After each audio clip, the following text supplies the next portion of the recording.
Did you know that one of your hands is longer than the other one? It's true, watch this. Underneath your palm, you have a line that goes straight across your hand. Now please take those two lines, line them up perfectly so you make this fan shape. Now with that fan shape, please stretch your hands out, roll your hands together, and you'll see that one of your hands is just barely longer than the other one. Show me the shorter of your two hands. Hold it up real high so I can see it. We're gonna give this hand a goal. Look your hand square in the eye. Say this at your hand. Hand? Say it like you mean it. Hand? I command you to grow bigger. Now watch this. Line those two lines up again. Stretch your hands out, roll them together, and look at how that hand grew. Ah! What you just did was give your hand a very simple goal. You said, I'm gonna make my hand grow. What's even cooler is if you do the exact same thing for yourself. You come up with your own list of 25, 50, 100 goals or summits for yourself, and you define success for you. So how do you discover what your Everest is, your big thing for you?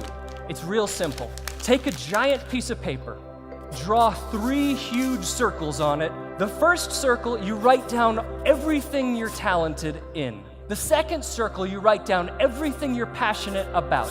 In the final circle, you write down what education you already have or what education you would be willing to get. And whatever is overlapping in the center, that is your Everest. So you might ask, well, what's it like to actually climb Mount Everest? I'd like to take you there now. If you look at the Statue of Liberty, it's one of the most recognized buildings on the planet, 305 feet tall. Now, if I exit out of this presentation and shrink that image down as small as I can get it, and then I stack 95.2 of those Statue of Liberties on top of each other, that gives us 29,035 feet above sea level, which is the height of Mount Everest. And there are only 8 ways to die on Everest. Avalanche, unexpected fall, exposure, pulmonary edema, cerebral edema, dehydration, heart attack, and crevasse fall. If I could just not do those, I'll be fine, right? The climb was pretty intense. We keep climbing higher and higher. The climb gets steeper and steeper. Now the air on Mount Everest is 1/3 of the oxygen that you and I are breathing here. So my pace was 1 step for 3 breaths.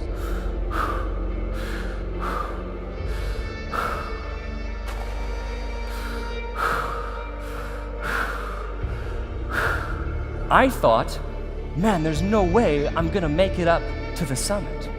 This is too slow. This is ridiculous. I'm taking these steps, and I get to a spot where I cannot take my leg out of the ice. I look down, they're not stuck on anything. What's going on? Why can't I move my foot? Nuru, he's a local to Nepal, comes over to me, and he takes his mitt off, and he knocks twice on my oxygen canister on my back.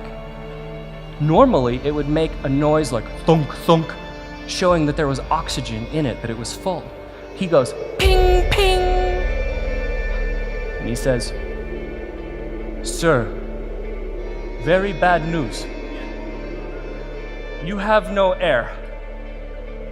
Maybe we go back, maybe you die." And I said, "Not that one." He says, "Oh, more air up high." And what he was saying was that previously in the expedition, there had been oxygen bottles that were stashed up higher in case of emergency. He could go get one, and I would stay in place. So he disappears off into the Himalayan black sky. There's not a feeling of loneliness in the world like sitting in the middle of the Himalayan mountains with no one around you at night. I'm looking down at that red suit that I put on, and it starts to turn gray and then almost black. And I realized what's happening was my brain was shutting down. I was actively dying because of the lack of oxygen. Remembering my hero, Sir Edmund Hillary, who said, "It's not the mountain we conquer, but ourselves," Conquer yourself, John. Conquer yourself, John. Finally, I see this light coming down towards me. And I'm like, please be Nuru, please be Nuru. And he says, John, sir, I have air. And I'm like, yes. And he takes this oxygen bottle off of the regulator, the old one. He takes the new one, screws it in. I take a breath. And as soon as I do, my suit turns from gray to red again. Whoa, my foot pops right out. We start walking. He says, ready to climb? I say, yeah, ready to climb. Let's do this. Absolutely. So I start taking these steps, one after the other. 3 breaths, 1 step. Conquer yourself, John. Conquer yourself, John. So I see this pyramid shadow in the distance. That shadow is Mount Everest being cast dozens of miles into the distance. And that's when I realized that I was there. I was standing on top of the world, on top of Mount Everest. I'm here now, not to brag about myself or tell my own mountaineering stories. If you leave here and think all that guy did was tell his climbing stories, you've missed the point. This is about you, because every person should have his or her own Everest. See, in life, bad things happen.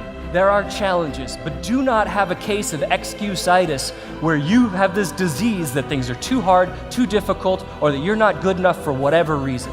The mountains will never lower themselves to your level, but you must rise up to the demands presented to you by the climb. The problems of the world are not going to get easier. You must rise up, bring out that leader within, and rise up to the demands presented to you by the climb. The greatest leaders of all time have come from the times of greatest turmoil. The greater the problem, the greater the opportunity for leaders like you to step up. We are a generation that is disciplined. We are a generation that is productive. We are a generation that is fighting to fix the mess that was given to us. We are a generation that believes that this planet will not move forward unless we embrace kindness, compassion, and respect for all of life. It is a choice that you will make whether or not you will let that leader out. Will you?